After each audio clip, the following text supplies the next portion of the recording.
देशर जेकोसी आपदा हो कि देशर शत्रु को मुहतोड़ जवाब देवा देशर स्पेशल फोर्स सब बेले आगे आसंती। एमानंगर गोटे लक्ष्य जेकोसी कीमत रे देश और देशर नागरिकों को सुरक्षा देवा।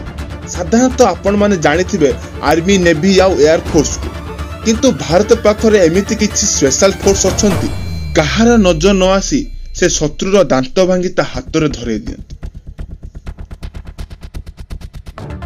गोटे कथा जानी आश्चर्य हब, भारतीय कमांड फोर्स को अचानक आक्रमण निज को संभालिया पाई मात्र 30 मिनिट कम समय मिले।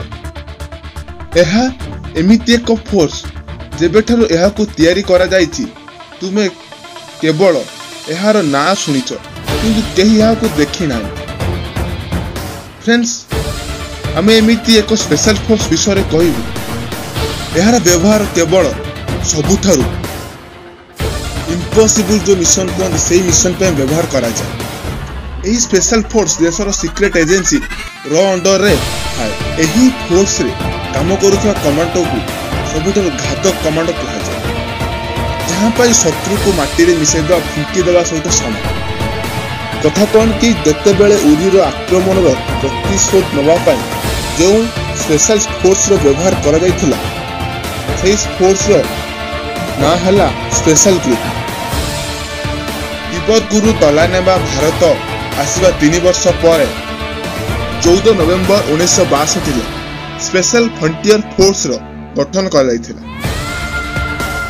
जेतेबेले जना पड़ला जे भारत चीन ठारू हारिबाकू आसलेनी, सेतेबेले भारतर सीक्रेट एजेंसी रो सरकारनको आगरे ए स्पेशल फोर्स पाई प्रस्ताव रखिथिले।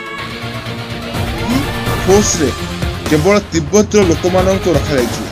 यार हेडक्वार्टर उत्तराखंड रे अछि। यार मुख्य उद्देश्य थिला भारत और चाइना सीमा विवाद उपरे काम करिबा। स्पेशल फ्रंटियर फोर्स देशर अर्धसैनिक फोर्स मध्य गोटे। यार मुख्य उद्देश्य भारत और चीन युद्ध समय चीन रो सेनार गतिविधि को लक्ष्य करी सेना पर्यंत पहुंचेया पाई करा जाइथिला। पुणी पछरे यार व्यवहार युद्ध और स्पेशल ऑपरेशन पाई व्यवहार करा गला।